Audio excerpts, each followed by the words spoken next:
In a world that glorifies hustle and endless ambition, we often forget a quiet truth. Peace is not found in doing more. It's found in needing less. We chase dreams, count hours, and fill our calendars, believing that the faster we run, the closer we get to happiness. We tell ourselves that rest will come later, that joy will come when the bank account grows, or when our goals are finally achieved. But what if the happiness we seek in the future has been patiently waiting in the present all along? This story reminds us that true wealth isn't measured by what you own. It's defined by how deeply you live. One warm afternoon on a quiet, tropical beach, the air shimmered with sunlight. The waves whispered softly as they rolled onto the sand, and the palm trees swayed gently in rhythm with the ocean breeze. A fisherman sat near his small wooden boat, mending his nets and humming a cheerful tune. His skin was bronze from years under the sun, and his hands were rough but steady, the hands of a man familiar with the rhythm of the sea.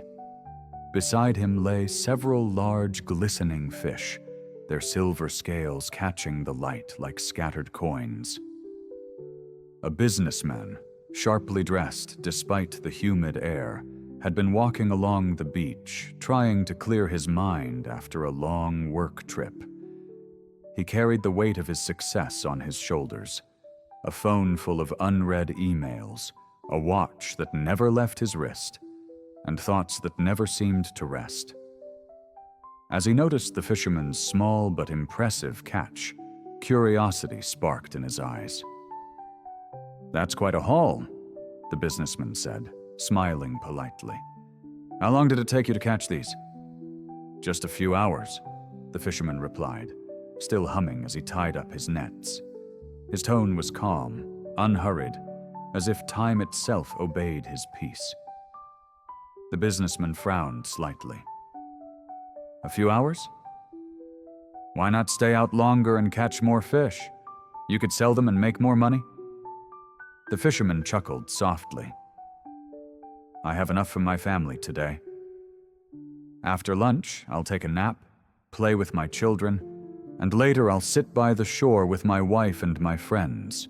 We'll talk, sing, and play the guitar until the stars come out." The businessman blinked, confused. "But you could do so much more with your time. You're young and strong. If you fish longer every day, you could earn extra money. With that money, you could buy a bigger boat. Then, with the profits from that boat, you could buy several more boats. Soon, you'd have a fleet. You could hire people to work for you."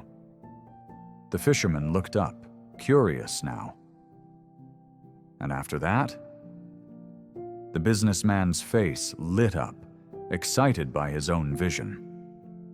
"Then you could move to the city, run your own company, and manage your business from there. You could make millions." The fisherman tilted his head. "And after that?" The businessman grinned. "Then you could retire, move to a peaceful coastal village, sleep late, fish a little, play with your kids, and spend your evenings with your wife and friends." The fisherman smiled gently.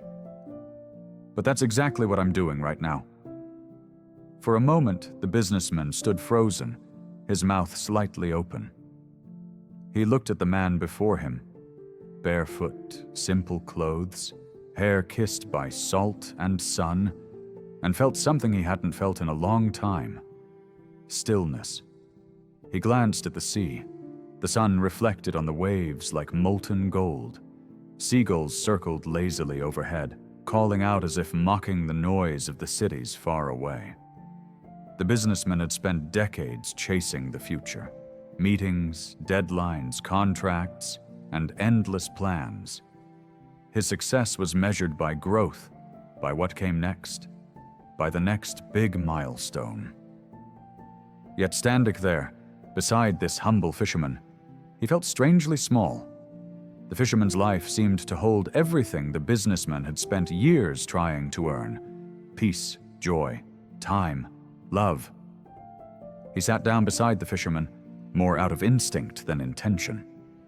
The two men watched the waves for a while, not speaking. The fisherman smiled as his children ran by, laughing and chasing each other through the sand. The businessman watched, realizing he couldn't remember the last time he'd laughed so freely. "Do you ever worry about the future?" he finally asked. The fisherman thought for a moment. "Sometimes," he said honestly, "when storms come or when fish are scarce. But worrying doesn't change the sea. It just steals the calm from today." The businessman nodded slowly. He had spent his entire life worrying about markets, profits, losses, deadlines. The fisherman's words felt like a gentle wave washing over his restless mind. That evening, the businessman didn't rush back to his hotel. He stayed by the beach, watching the horizon fade from gold to purple. The fisherman's family gathered by a fire. They grilled the day's catch, sang songs, and shared stories that made them laugh until tears ran down their cheeks. The businessman was invited to join, and though he hesitated at first, he eventually did. The fish tasted better than any expensive meal he'd ever had in the city. The laughter around the fire felt warmer than any applause he'd ever received at work. He looked at the fisherman's wife, her face glowing in the firelight, her eyes full of quiet contentment. He watched the children, happy without gadgets or toys, simply playing in the sand. And for the first time in years, he felt something inside him loosen, a knot he didn't realize had been tied for so long. Later that night, as the stars filled the sky, the businessman walked along the shore. His mind replayed the conversation again and again. "What am I really chasing?" he wondered. "And when I catch it, will it ever be enough?" The ocean answered him in soft whispers. "We spend most of our lives chasing someday. Someday we'll have enough money. Someday we'll rest. Someday we'll finally live the life we dream about. But life isn't waiting for us at the finish line. It's happening right now, in the laughter we ignore, in the sunsets we're too busy to watch, in the moments we trade for the promise of more." The fisherman's secret was simple. He knew the value of enough.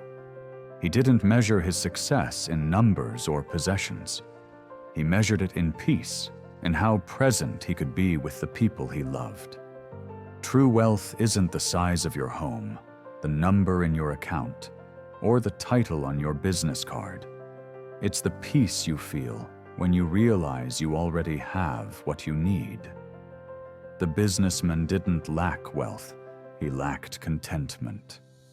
He had chased the idea that happiness was a destination, not a way of being.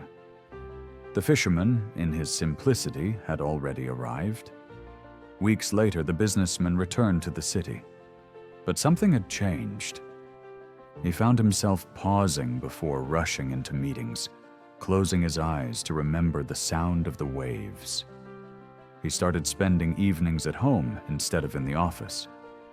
He even began waking early on weekends to walk by a nearby lake, watching the sunrise just as the fisherman had. He didn't sell his business or abandon his goals. He simply began living differently. He smiled more. He worried less. He realized that success didn't have to mean sacrificing joy. Sometimes, he would catch himself telling others about the fisherman. Most people laughed, just as he once had.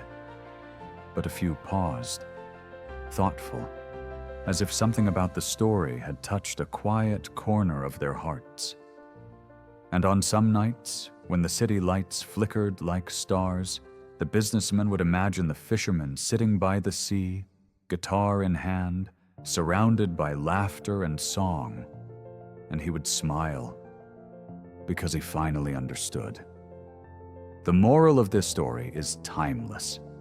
Happiness does not come from having everything you want. It comes from wanting less and appreciating more.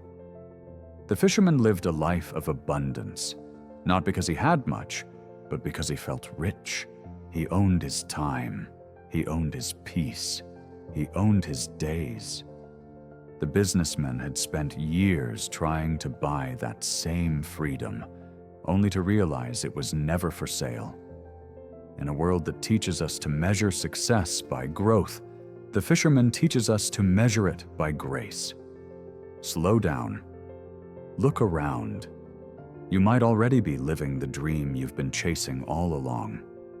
If this story spoke to your heart, share it with someone who's always rushing toward tomorrow. Remind them that joy doesn't wait at the end of success. It lives quietly in the present moment. I'll be back soon with another story to help you pause, breathe, and rediscover what truly matters. Till then, stay grounded, stay grateful, and remember, sometimes enough is everything.